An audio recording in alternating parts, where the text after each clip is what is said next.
Assalamualaikum warahmatullahi wabarakatuh. Saya Kusumati Masyarif. Saya Michaela Almira. Kami MPPDFK UMI bagian IKM IKK, Stase Kantor Kesehatan Pelabuhan kelas 1 Makassar.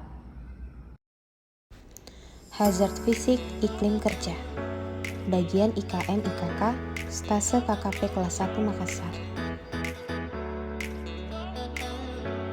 Tujuan penilaian: mengetahui tingkat suhu, kelembapan, dan tekanan udara. Melakukan pencegahan dengan 5 level of prevention jika hasil di atas nilai ambang batas, dan melakukan pengendalian dengan hierarchy of control jika hasil di atas nilai ambang batas. Syarat pengukuran iklim kerja: menggunakan alat ISBB atau WBGT yang telah terkalibrasi. Pastikan baterai cukup dan pastikan sumbu bola basah bersih.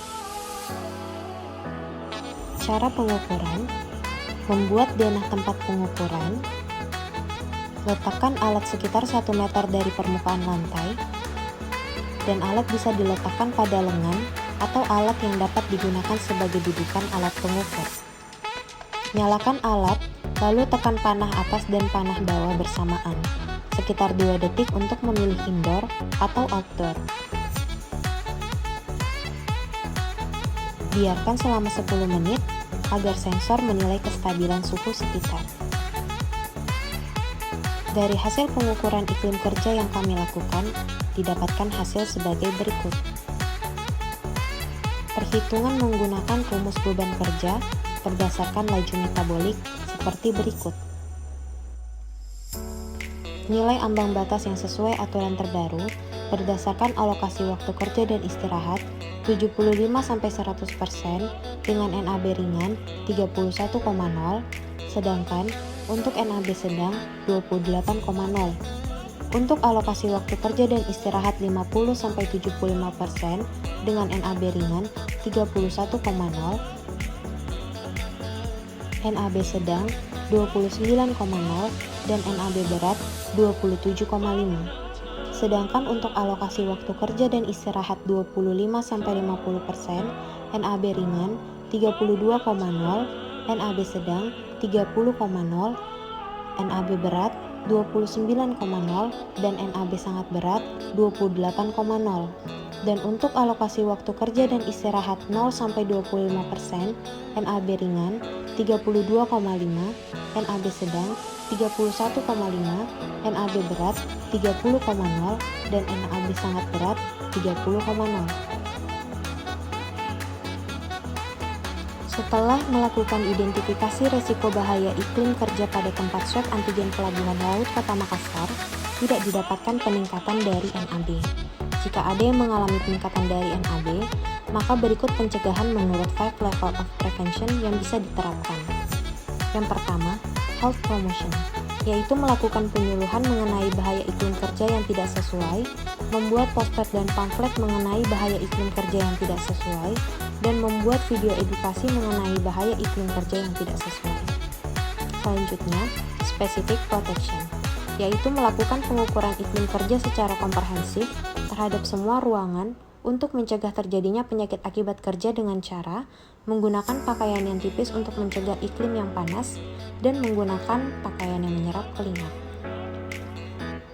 Early diagnosis and prompt treatment, yaitu kenali gejala dehidrasi akibat iklim panas, rasa haus akibat iklim kerja yang panas, mulut kering, kulit dan selaput lendir, mata cekung, urin berwarna gelap, dan mudah lelah. Disability limitation, minum banyak air atau jus buah yang encer, menyesuaikan dengan kebutuhan cairan, dan mengganti cairan yang hilang apabila mengalami dehidrasi berat dengan cairan NaCl atau RL secara intravena. Penggunaan pendingin ruangan, dan penggunaan air purifier.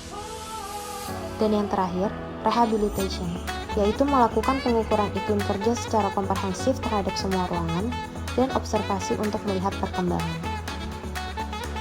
Setelah melakukan identifikasi resiko bahaya iklim kerja, kami tidak menemukan adanya resiko bahaya iklim kerja yang tinggi, sehingga tidak perlu dilakukan pengendalian resiko bahaya.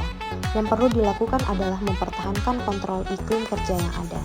Namun, apabila saat melakukan penilaian atau identifikasi sumber bahaya, salah satunya adalah iklim kerja, kemudian menemukan adanya hazard atau resiko bahaya, maka perlu dilakukan pengendalian menggunakan hierarchy of control, yaitu eliminasi, menutup jendela menggunakan tirai agar cahaya matahari tidak masuk. Isolasi, menutup pintu agar tekanan udara dari luar tidak mempengaruhi iklim kerja ruangan.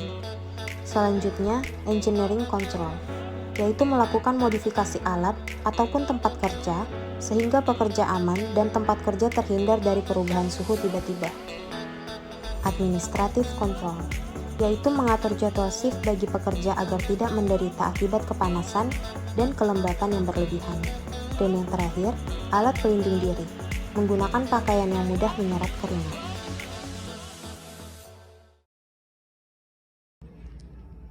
Sekian dan terima kasih. Wassalamualaikum warahmatullahi wabarakatuh.